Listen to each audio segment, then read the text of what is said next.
is Jordan, and today I had a plan to test FSD 10.2 on these mini roundabouts. During a short drive yesterday, it either struggled slowly or just outright failed to get through these. I found a quiet neighborhood, and the plan was to attempt the same roundabout at different speeds to see where it would succeed or fail. Alright, so here we go. We're on the south side of the roundabout, and autopilot is set to 10 miles an hour. Worth noting that on the east and west entrances, there are stop signs for some reason. That's relatively common in the Pacific Northwest for these mini roundabouts.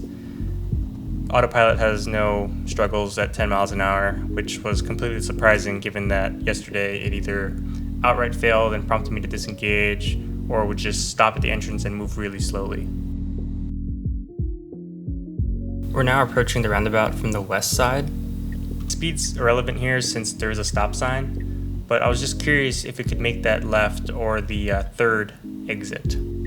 So after coming to a stop, the car kind of does the same behavior we've seen at other roundabouts where it kind of just stalls, but after it figures out the coast is clear, it does continue on without any other issues. I forgot to mention, I added this bottom view, assuming that I was going to curb a rim, but thankfully that didn't happen today.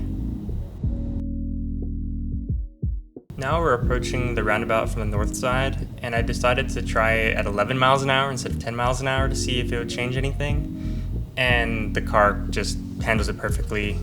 So maybe let's try faster. We're approaching from the south side at 15 miles an hour, and it doesn't hesitate, completes it perfectly, and I'm just bewildered. Maybe we should try 20 miles an hour?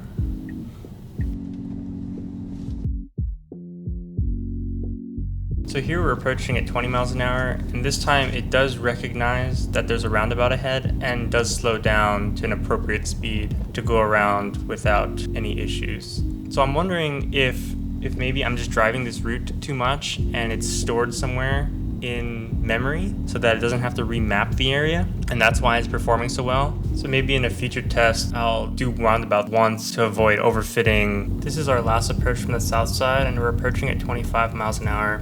It again recognizes the roundabout and slows down. There's even a car stopped over the stop line, and the car doesn't hesitate and continues perfectly.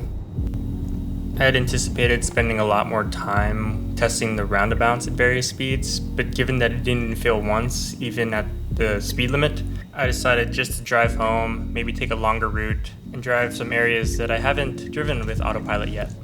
So this was the clip that was the drone shot from the beginning. It took the right really smoothly and yielded to this truck, and then turned left perfectly. This is basically how I would drive this section of road. So at this intersection, the Jeep got to the stop first, but it seems like autopilot recognized there was a car that was going to cross its path and continues to move forward. This street has a lot of speed deterrents, and I do disengage here to avoid curbing a rim. I turned around to try one of these speed deterrents at a lower speed, and it was just going to go head on. So I did disengage and drove through it manually.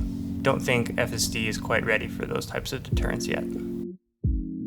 This was a roundabout that the car has never seen before. I do have autopilot set to 10 miles an hour just because there are some speed deterrents further up the hill. But no problems here.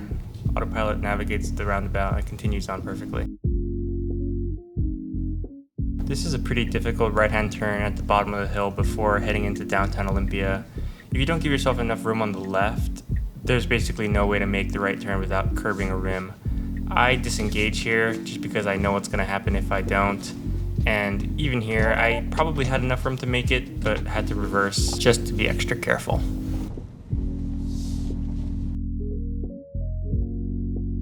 .2 seems to have a difficulty with this section. We have the right of way, but we do cross over oncoming traffic. There are two lanes here, and the right lane has a car approaching. It would have been a bit close, but I did the courteous thing and disengaged. For some reason, the car persistently wants to be in the right lane, which isn't always a bad thing as cars tend to be backed up making a left at this intersection. I keep it running here just because there's a pedestrian that presses the crosswalk sign, and you can see the blinking, but the car doesn't stop. To avoid the car slamming on the brakes and potentially avoid any serious safety accidents, I do take over. I do re-engage here and the car wants to go into the left lane for some reason. And I recently learned that crossing over solid white lines is legal in Washington, but crossing over double solid white lines is not legal. That was kind of a double solid white line or a bike lane. I'm not really sure. Either way, I had the car go around.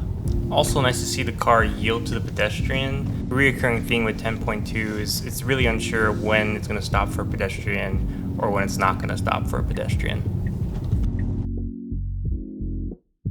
We're making a right at this upcoming intersection, and it's a pretty difficult right, I'd imagine. It's up a hill and not much visibility to the left. Handles it really well, and I personally would have turned into this left lane as some pedestrians tried to bolt out of nowhere. Speaking of pedestrians crossing and the car not stopping, there was someone in the intersection moving rather quickly and the car didn't even flinch. This is a pretty difficult left-hand turn. I've seen many human drivers accidentally go down the wrong side of this tunnel.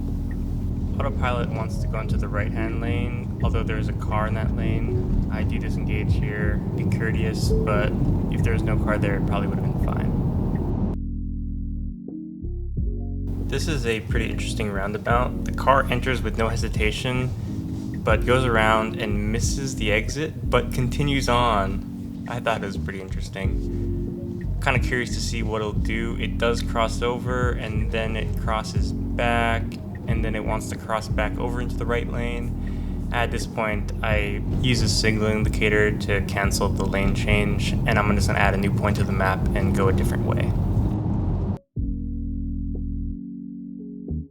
Here we're making a left at the signaled intersection. The Capitol is up ahead of us. Nothing really to note here, pretty standard. Getting really comfortable with the car making these types of turns at intersections. I was really impressed with this left-hand turn. There's a man walking his dog crossing over and the car recognizes that. I think that just goes to show how well-trained Tesla's neural nets are. This is the last part of the drive. We are headed towards the roundabout that we approached earlier and missed the exit. It initially goes into the correct lane, but then moves into the incorrect lane, which would have been a problem with more traffic. And then I almost expected the car to slam on the brakes when the car to our left enters the intersection, but it handled it very well. Maybe coming from a slightly uphill angle lets the car have better visibility and it feels more confident. I'm not really sure. Overall, really impressed with how 10.2 drove today. There are still a lot of edge cases that need to be ironed out, but under normal conditions, on a moderately quiet day with decent road markings and cooperative drivers, it handles better than the really bad and distracted drivers out there. Anyway, thank you for watching. Please subscribe and comment below if there's an area or intersection you'd like me to try.